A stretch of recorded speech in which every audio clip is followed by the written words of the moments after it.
Study IQ IAS, अब तैयारी हुई अफोर्डेबल।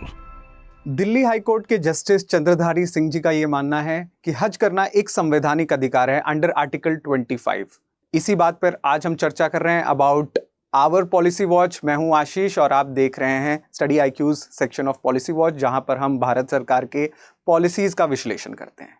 ये एक हज पॉलिसी के तहत आया निर्णय है, इसीलिए हमें हज पॉलिसी या religious policies for minority welfare देखना बहुत ज़रूरी है। ऐसा स्टेटमेंट या ऐसा जजमेंट क्यों आ रहा है, ये भी देखना बहुत ज़रूरी है। Actually this statement was coming up because of abolition of quotas, particularly हज कोटा को रद्द किया जा रहा था फॉर प्राइवेट प्लेयर्स। अब ये हज कोटा है क्या और प्राइवेट प्लेयर्स ऐसे कौन हैं जो हज ऑर्गेनाइज करवाते हैं, आइए देखते हैं। देखिए, हज जो है एक प्रकार से सभी को करने का मौका नहीं मिलता। अगर आप भारत में रह रहे हैं और हज करना चाह रहे हैं, अगर आप एक भारतीय मुसलमान हैं and you want to go for Haj, आपको कोटा के अंदर आना होगा। हर साल सऊदी अरेबिया की सरकार पूरे दुनिया के देशों के लिए कोटा बांटती है। मक्का में जब हज होता है, हर देश को एक कोटा मिलता है। फॉर एग्जाम्पल 2023 में भारत को ये कोटा 1,75,000 पिलग्रिम्स का मिला है, यात्रियों का मिला है। यानी कि भारत से केवल 1,75,025 लोग हज के लिए जा सकते हैं। ये सरकारी आंकड़ा है, यानी कि सरकार अपनी तरफ से इतने लोगों को ही सऊदी अरेबिया भेजेगी और सऊदी अरेबिया इतने लोगों को ही भारत से आने देगी। सबसे ज्यादा कोटा पूरे विश्व भर में ज्यादातर इंडोनेशिया को मिलता है। इस साल का कोटा करीबन 2,21,000 इंडोनेशिया की सरकार को मिला है। Now what is the problem? इससे प्रॉब्लम क्या है? देखिए, हज करने के दो रास्ते हैं।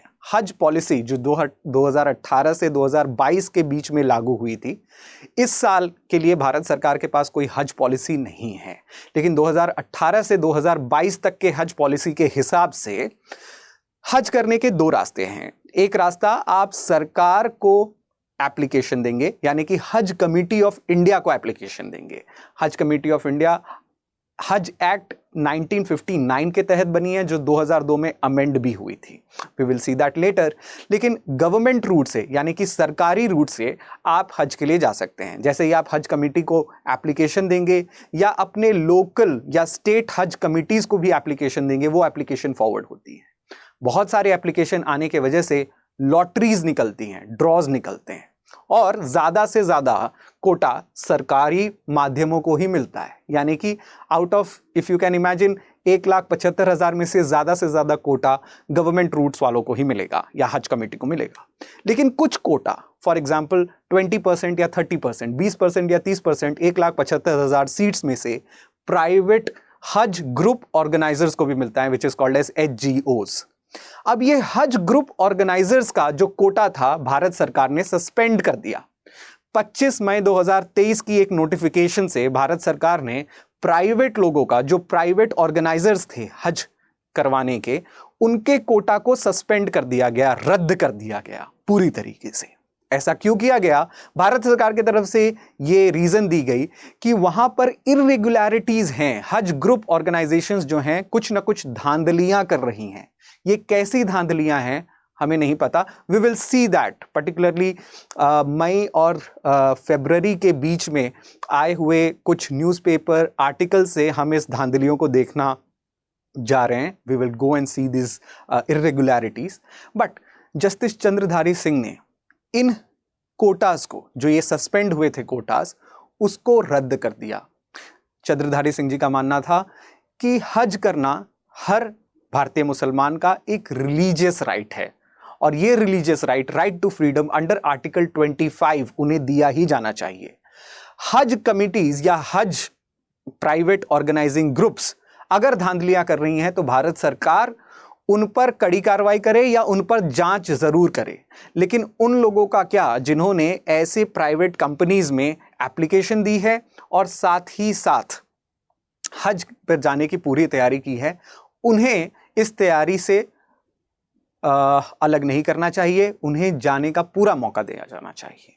ये मानना है दिल्ली हाई कोर्ट का। Now before we come to, हम देखेंगे कि इरेगुलरिटीज क्या हैं जो भारत सरकार कह रही है प्राइवेट हज ग्रुप ऑर्गेनाइजर्स में। इससे पहले आप ये देखें, कि प्रिंट की एक आर्टिकल 8 मई को पब्लिश होती है जिसमें यह कहा गया कि हज फ्रॉड्स हो रहे हैं, उम्रा के नाम पर फ्रॉड हो रहे हैं, स्कैम्स हो रहे हैं, जो इंडियंस को पे करने के लिए पहले कहती हैं और फिर बाद में गायब हो जाती हैं।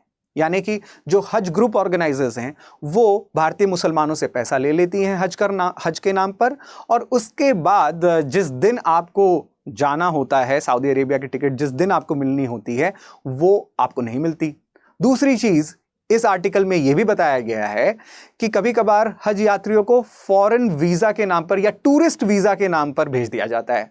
हज यात्रियों के लिए अलग से वीजा आवंटित होती है, अलग से वीजाज आती हैं भारत सरकार की तरफ से। वो वीजाज डायरेक्टली भारत सरकार और सऊदी अरेबिया के बीच में हुए बायलैटरल एग्रीमेंट से आती हैं। आप टूरिस्ट वीजा पर सऊदी अरेबिया जाकर हज नहीं कर सकते। फिर भी ऐसे बहुत सारे भारतीय मुसलमान होते हैं जो सिर्फ टूरिस्ट वीजा पर सऊदी अरेबिया पहुंच जाते हैं और फिर उन्हें बाद में सऊदी अरेबिया की सरकार डिपोर्ट भी करती है। इन सारे रेगुलरिटीज इर्रेगुलरिटीज को देखते हुए, इन सारे धांधलियों को देखते हुए भारत सरकार ने हज ग्रुप ऑर्गेनाइजर्स या प्राइवेट ऑर्गेनाइजर्स के रजिस्ट्रेशन सर्टिफिकेट्स और कोटास को रद्द करने का फैसला लिया, जिसको वापस पलट दिया दिल्ली हाईकोर्ट ने। इसके आगे भी कहानी बहुत है, but before I even begin with that, मैं उन लोगों को याद करना चाहूंगा, particularly those who are preparing for prelims, mains and interview. यानी कि आप यूपीएससी की तैयारी कर रहे हैं और आपको अगर ये मन में है या एक डाउट है कि हम मेंस की तैयारी ऑफलाइन करना चाहते हैं, स्टडी आईक्यू आपके लिए ये मेंस की तैयारी ऑफलाइन के लिए लेके आया है। यानी कि आप प्रीलिम्स की तैयारी हमारे साथ ऑनलाइन मोड में करेंगे, लेकिन मेंस की तैयारी आप ऑफलाइन मोड में 4 महीने रिगरस हमारे साथ हमारे दिल्ली कैंपस में करेंगे। इतना ही नहीं, जैसे ही आप प्रीलिम्स पार करते हैं एट नो एडेड कॉस्ट, इसी कॉस्ट में, obviously this cost will be applied to you जब आप कोड यूज करेंगे। ये मेरा कोड है ऐश लाइव कोड। अगर आप कोड नहीं यूज करते हैं तो आपको ज्यादा पैसा देना पड़ेगा। Don't do that. जैसे ही आप कोड अप्लाई करेंगे रेट्स बहुत कम हो जाते हैं।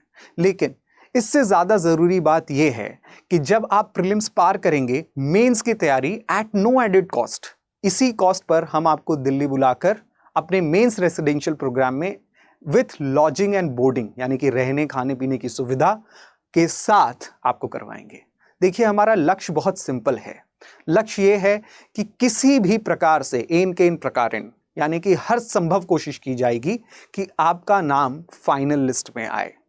प्रीलिम्स की तैयारी कर कर आपको वापस घर ना भेजा जाए। जो दिल्ली में आते हैं तैयारी करने, वो 8 महीने की प्रीलिम्स की तैयारी कर कर वापस घर चले जाते हैं जब तक उनका मेंस नहीं निकलता।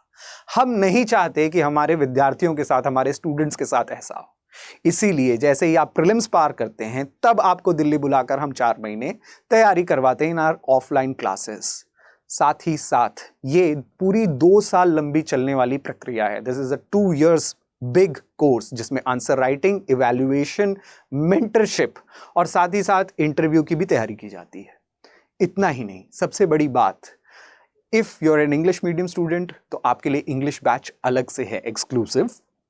If you are a Hindi medium student तो आपके लिए पूर्ण तौर पर हिंदी नोट्स के साथ और हिंदी फैकल्टीज के साथ हिंदी की बैच है।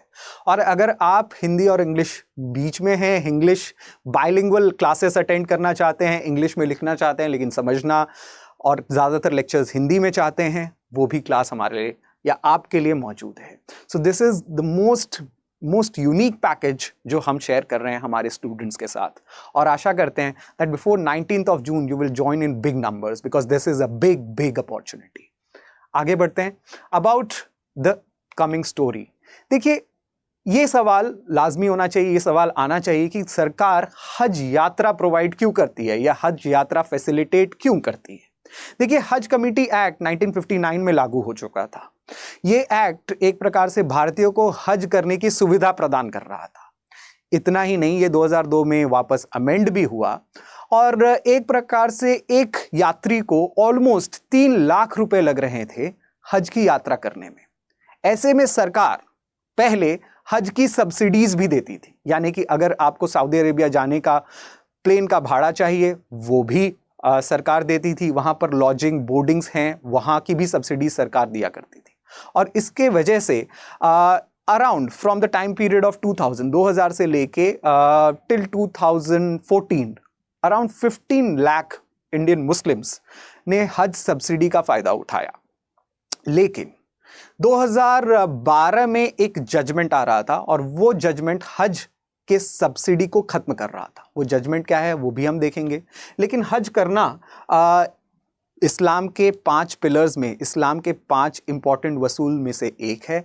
यानी कि अगर आप एक वयस्क हैं, if you are an adult Muslim, और अगर आपके पास हज करने की शक्ति है, क्षमता है, पैसा है, तो आपको हज करना है। ये एक इस्लामिक आइडियल्स में से माना जाता है।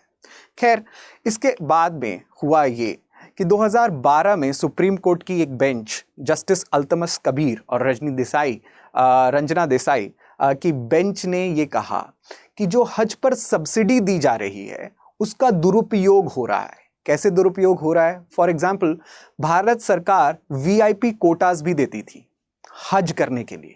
यानी कि भारत के राष्ट्रपति, उपराष्ट्रपति और भारत के माइनॉरिटी वेलफेयर मिनिस्टर के पास कुछ ऐसे सीट्स होते थे उसी कोटा में से जो वो बांट सकते थे। हालांकि ये सीट्स ज्यादातर बिकॉज ऑफ पॉलिटिकल प्रेशर्स जाते थे उन लोगों को जिनकी इन्हें जरूरत नहीं है। गरीब मुसलमानों को ये सीट्स कभी नहीं गए। ऐसे सीट्स हमेशा ज्यादातर देखे गए कि सरकारी नौकरों को या उन लोगों को जो खर्चा कर सकते हैं फिर भी नहीं करना चाहते थे और सब्सिडी लेना चाहते थे, ऐसे लोगों को दिया जाने लगा। तो सुप्रीम कोर्ट ने 2012 में अपनी एक जजमेंट में कहा कि जो पैसा सब्सिडी के तौर पर हज यात्रा के लिए व्यय किया जाता है या खर्चा किया जाता है, उसे आप माइनॉरिटी वेलफेयर स्कीम्स में लगाएं। ऐसे स्कीम्स में लगाएं पर्टिकुलरली जहां पर गर्ल चाइल्ड एजुकेशन माइनॉरिटी में किया जा सके, या माइनॉरिटी की girls, particularly very adolescent girls, उनका फायदा हो। इसको देखते हुए मोदी सरकार ने डिस्क्रिशनरी कोटा सिस्टम को रद्द किया और साथ ही साथ 2018 में पूरी तरीके से हज सब्सिडी पर एक प्रकार से बैन या एक प्रकार से उसे खत्म कर दिया गया। तो बात आती है कि माइनॉरिटी वेलफेयर स्कीम्स है क्या minority, ministry of minority affairs कोई वेलफेयर स्कीम चला रही हैं? प्रेजेंटली हमारी माइनॉरिटी वेलफेयर मिनिस्टर हैं श्रीमती स्मृति जुबिन ईरानी, और उनके मातहत या उनके तहत से काफ़ी ऐसे वेलफेयर स्कीम्स आए हैं। हालांकि ये सारे स्कीम्स अलग अलग चीज़ों के लिए बताए गए हैं। For example, Nai Roshni scheme is related to women empowerment, या पढ़ो परदेश स्कीम जो इस साल से लागू नहीं हो रहा है लेकिन पहले जो लागू हो रहा था वो इंटरेस्ट देता था एजुकेशन लोन पर अगर आप देश से बाहर पढ़ रहे हैं तो। दूसरा, सीखो और कमाओ, एक प्रकार से वोकेशनल एम्प्लॉयमेंट स्कीम था जिसके तहत आप कोई भी दूसरा व्यवसाय कर रहे हैं, या मान लीजिए कोई वोकेशनल आर्ट आपको आता है, अगर आप एक मैकेनिक हैं या अगर आप एक ट्राइबल आर्टिस्ट हैं, तो आपको उसकी ट्रेनिंग दी जाएगी अच्छे से ताकि आप और अपना ट्रेड प्रखर कर सके, अच्छा कर सके। पीएम जन विकास कार्यक्रम एक बहुत ही नया सोशियो इकोनॉमिक इंफ्रास्ट्रक्चर स्कीम है जो वेलफेयर के लिए यूज किया जाएगा माइनॉरिटीज के लिए। नई मंजिल स्कीम, अगेन ये उन लोगों के लिए था जो स्कूल ड्रॉप आउट्स थे फ्रॉम द माइनॉरिटी कम्युनिटी। उस्ताद और हमारी धरोहर, उस्ताद भी एक स्किलिंग स्कीम है which is in traditional arts, और हमारी धरोहर एक प्रकार से टूरिज्म और माइनॉरिटी वेलफेयर दोनों को जोड़ती है। साथ ही साथ 2006 में आई सच्चर कमेटी रिपोर्ट, राजिंदर सच्चर की, जो दिल्ली के हाई कोर्ट के चीफ जस्टिस हुआ करते थे, उनके तरफ से भी एक कमेटी रिपोर्ट आई थी जो माइनॉरिटी वेलफेयर के लिए एक मील का पत्थर है। माइनॉरिटी वेलफेयर के लिए इस कमेटी का अध्ययन करना आपके लिए बहुत ज़रूरी है। So particularly those who are preparing for mains, हम चाहते हैं कि आपकी तैयारी पूरी हो, पूरी मुकम्मल तरीके से हो। अभी आपने प्रीलिम्स दिया है and you are gearing up for mains, right? So जो भी इशू आप पढ़े, चाहे वो पॉलिसी वॉच के थ्रू पढ़े या और किसी माध्यम से सेल्फ प्रिपरेशन आप कर रहे हो, या हमारे साथ अगर आप प्रिपरेशन करना चाहते हैं तो आप ज़रूर हमसे जुड़ सकते हैं। लेकिन स्टडी आईक्यू की यही पद्धति रही है दैट हम एक टॉपिक को उठाकर पूरे विश्लेषण के साथ आपके सामने डालते हैं, आपके सामने प्रस्तुत करते हैं।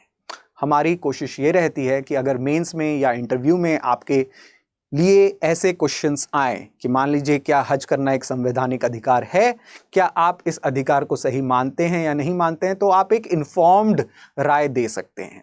So I hope you like this presentation of study IQ's policy watch. My name is Ashish. Please use the code ASHLIVE when you are joining us. जब आप ज्वाइन करेंगे हमें, चाहे इन इंग्लिश, हिंदी और English batches will be there for you. Particularly मैं आपकी history की classes के लिए ज़रूर मौजूद रहूँगा. मैं हिस्ट्री की दूसरी versions that is time capsule से जुड़े हुए वीडियोस को भी करता हूँ. आई hope you like them. And if you have any other suggestions इससे जुड़े हुए या इसके साथ और कोई टॉपिक से जुड़े हुए, तो आप टेलीग्राम के माध्यम के थ्रू मुझसे जुड़ सकते हैं, सवाल पूछ सकते हैं. I will be more than happy to reply to your questions. Thank you for watching policy watch. Study IQ IAS, अब तैयारी हुई अफोर्डेबल.